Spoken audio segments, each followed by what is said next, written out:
Y ahí. Y nos acompaña el diputado Juan Antonio Coloma, diputado de la UDI. Diputado, ¿cómo está usted? Buenas noches. Muy buenas noches. Gracias por estar aquí. Muchas gracias por la invitación. Por Dios que hay temas. Partamos por la gira del presidente Boric. Usted es de los que, obviamente, la oposición es mayoritariamente crítica de las acciones políticas. Pero déjeme ver una cosa que es anterior. Y esto a las oposiciones en general. No me refiero a esta posición, la anterior parecida y la anterior y las que vengan. No, la anterior mucho más. En genérico, en el mundo dicen los expertos que está muy difícil gobernar, que las oposiciones son muy agujas, dicho un buen chileno, y no siempre agujas en lo lógico, sino que a veces, estoy hablando en general, de las oposiciones, pasadas de rosca en no dejarle pasar ni una a los presidentes o presidentas. Por ejemplo, la visita a la librería del presidente Boric en Madrid, ¿es parte de lo que irrita a la oposición chilena hoy día o le parece que no es atendible esa crítica? Esa imagen del presidente Boric sentado cuando dice 2 horas, yo la entendía del diputado Boric, para ser honesto. Del ciudadano Boric. Me cuesta mucho más entenderla del presidente Boric. Creo que cuando el país está viviendo momentos especialmente bastante convulsionados, esa imagen del presidente sentado en el suelo leyendo o buscando libros, me parece que es propia o no es el ideal que uno le hubiese pedido a un presidente de la República, sobre todo en momentos complejos. ¿Es leer, comprar libros o sentarse en el suelo? ¿O tener horas libres? No, me imagino que cualquier persona podrá leer, podrá sentarse en el suelo y podrá tener horas libres, pero cuando se dice que se va a hacer una gira, especialmente en la búsqueda de inversionistas para generar crecimiento, para generar inversión, que la primera imagen pública que tengamos, o la segunda, para ser honesto, que teníamos del presidente era esa, me parece que es un error, me parece que a ratos cuesta ver si el presidente Boric le está tomando realmente el peso al momento que está viviendo el país. Y eso es lo que uno siente en esas imágenes. El diputado Boric que lo hubiese hecho no hubiese tenido mayor relevancia. No puede sentarse a buscar libros, a leer. Uno supone que un presidente, jefe de Estado, que tiene muchos equipos, tiene que tener momentos de lectura, de pensar, de leer cosas distintas, de conectar hechos. No puede estar en la cosa chica todo el rato, en el mandar, en el llamado por teléfono, en el WhatsApp, sino que tiene que elevar un poquito su pensamiento. Eso esperaría uno de un jefe de Estado. Uno lo espera. Y yo me imagino que, y probablemente en el tiempo libre, en el fin de semana, él podrá darse tiempo para lecturas más bien personales, y bienvenido, qué bueno que lo haga, y ojalá que lo haga. Distinto es en un viaje cuando va a representar al Estado de Chile, cuando se dice además, cuando el presidente se va a este viaje, es un momento especialmente complejo además en el que se va. ¿Crees que no debe haber ido? No, yo no soy tan crítico. Había una agenda potente en un momento relevante. Yo no soy de los que tiene que decir que si va a viajar, que no viaje, que si se queda, que por qué no fue. No. El presidente tendrá que tomar sus atribuciones, sus decisiones, pero creo que esa imagen, sentado como... La palabra no es perdiendo el tiempo, pero es cuando, sin tomarle el peso a la magnitud de los acontecimientos que están pasando en Chile y la promesa además que fue a hacer, porque él fue a prometernos que iba precisamente a buscar inversionistas y en el primer, entre comillas, tiempo libre, que son como gustitos. Yo quería preguntarle porque es interesante conocer la decisión que cada persona tenga respecto de una acción como esa. Me limito a preguntarlo. Vamos luego a la parte formal y las reuniones o las expresiones públicas como presidente en ejercicio pleno. Por ejemplo, lo del ex juez Garzón. ¿Cómo lo toma la oposición? ¿Cómo lo toman ustedes? Es un tremendo error, es un error garrafal. No solo porque el juez Garzón fue condenado o fue expulsado, ¿no es cierto?, del Poder Judicial en España. No solo porque fue un fiel defensor de la causa boliviana en materia de acceso al mar. Contra la causa chilena, se la jugó contra Chile, sino porque además revela... Pero como abogado, contratado, por eso, o sea, al final lo que uno ve de Garzón era probablemente la cara visible en materia internacional más relevante para la causa boliviana contra Chile. Y además viene a reflejar nuevamente que este intento de seguir polarizando la sociedad en momentos donde uno esperaría de un jefe de Estado que además había prometido algo distinto respecto a los 50 años, lo que termina haciendo es polarizar situaciones, es buscando el enfrentamiento, es buscando más la controversia que la búsqueda de acuerdo. Eso es.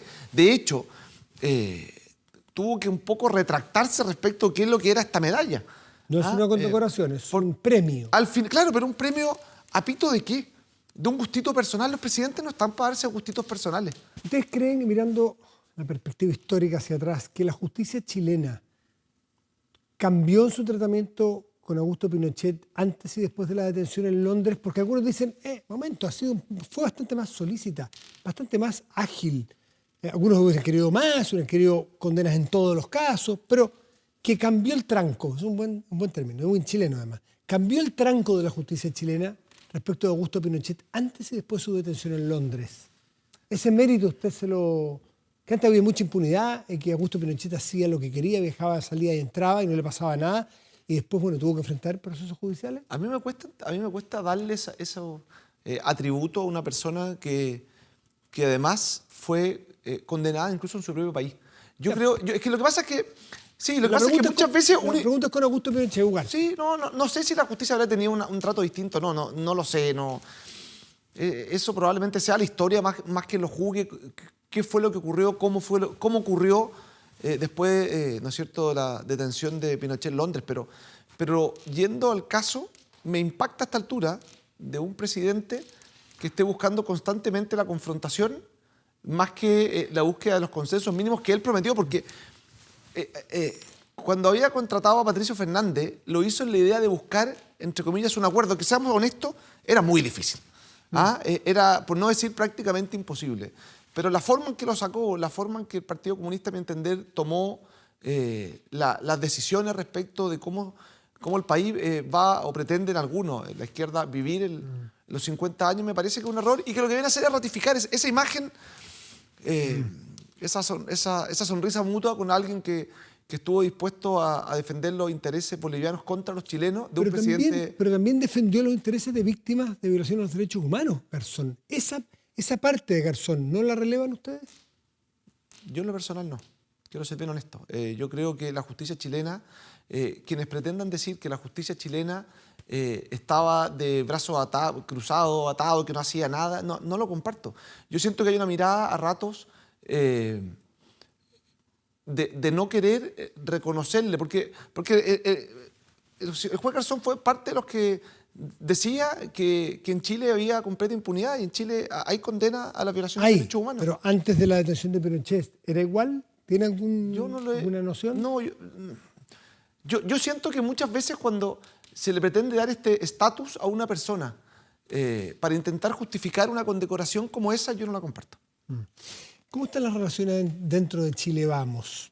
Primero, mirado ex post, ya que estamos buenos para el juicio, con Garzón y haciendo análisis.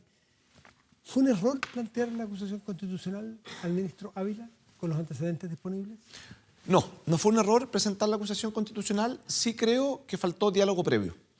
Faltó mayor búsqueda de consenso, mayor capacidad de articulación entre los propios parlamentarios. A veces en la dinámica de la presentación de las acusaciones vale más el quien lo hace primero antes de poder quizás ponernos de acuerdo en exactamente cómo la empujamos.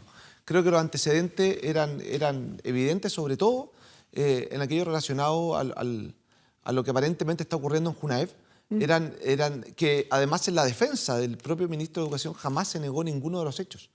Entonces yo siento que quizás nos faltó diálogo previo. Sí, ahora, comparto la decisión de algunos parlamentarios de o no haber ido a votar o haber votado en contra. No la comparto. Creo que los antecedentes estaban de sobra. Leí el otro día una entrevista al ex ministro del presidente Piñera, ministro Varela, Gerardo Varela, ministro de Educación además, que decía algo así como: puede ser muy malo el ministro, y él lo encuentra muy malo como ministro, y él es abogado, pero que no tenía asidero alguno la acusación constitucional. Y muchos analistas y columnistas de derecha también estiman que fue un error estratégico tremendo de su sector, porque cambió el foco, le permitió al gobierno cambiar el foco en una crisis en la cual el tema de democracia viva, en fin, y puso el foco político en la acusación. ¿Cómo ven ustedes esa acusación a ustedes? A ver, ha quedado bastante claro, no solamente por analistas de nuestro sector, sino que de forma bastante transversal, y muchos además de los que votaron en contra de la acusación, que estamos frente que estamos frente probablemente al peor ministro de Educación desde el año 90 a la fecha. Eso es un Disculpe, hecho pero dicho por un político. diputado de la derecha versus a un ministro de izquierda, está bien. Camila Vallejo dijo que el presidente Piñera es el peor presidente de la historia. Es un juicio personal de la entonces diputada Vallejo. Pero más allá de esos juicios, es un error, porque eso lo determinará la historia y los expertos en educación. Y yo estoy muy lejos de hacerlo.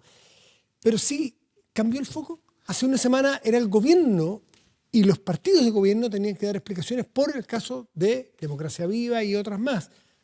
Estas fundaciones, en fin.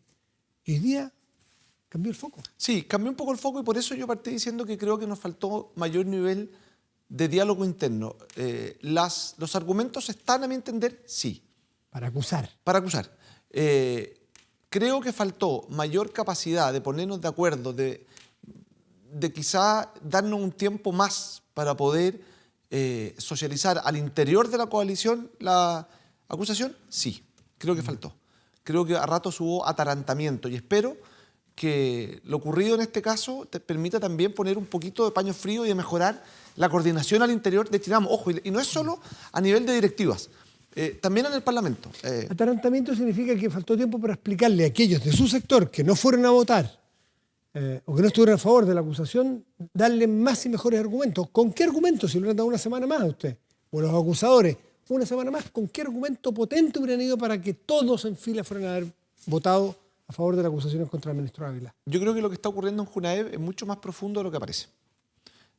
Junaev ha estado en tela de juicio hace mucho tiempo, para ser honesto también. Sí. Pero los antecedentes que se han ido conociendo respecto de licitaciones en los últimos meses o en el último año son muy preocupantes, no solamente porque hemos tenido un aumento significativo en materia de tratos directos, sino que por la denuncia que hace el ex director de Junaev, que no es precisamente de mi sector político, aunque ahora estuvo más cerca, pero no era de mi sector político. Sí, pero no era mi sector político cuando fue nombrado, y él hace una denuncia que es muy seria. Entonces, así como logramos convencer a, no sé si todos, pero gran parte importante, por ejemplo, de los diputados del Partido de la Gente, quizás hubiésemos podido avanzar más en diputados de la CDU, de nuestra propia coalición. Yo creo que con un poco más de pausa al momento de presentar la acusación, hubiésemos podido ganarla. Usted pertenece a una familia política, su padre es senador de su mismo partido, una familia política por mucho de su abuelo, en fin. Por lo tanto, conoce muy bien el sector. Entonces, es un interlocutor interesante para la siguiente pregunta. Hay quienes critican a la derecha por ser derecha. Eso será la gente de izquierda. Bueno, pero está bien, y al revés ocurre lo mismo. Pero hay otros que critican a la derecha dentro de la derecha, historiadores, analistas, por ser muy fratricida a la derecha. Es decir, que se matan entre hermanos. Que la derecha, antes que competir con los del frente, con sus adversarios, tiene mucha competencia y no se tragan. Han pasado cuando se dividió la UDI. Hemos tenido harta historia. Podríamos estar hasta la 1:30, no tenemos tanto tiempo para las peleas internas de la derecha. Y se prendieron las alarmas nuevamente. Otra vez la derecha va a hacer lo mismo. Salió de la Inmateia aparentemente con vestida de bombero, a apagar un poco el incendio, y varios otros. Hubo reunión de los presidentes de partido. ¿Cuánto hay de esa historia que les pesa a ustedes, que pelean antes entre ustedes que con el adversario? A ver, yo siento que lo que ocurrió ahora fue un impasse.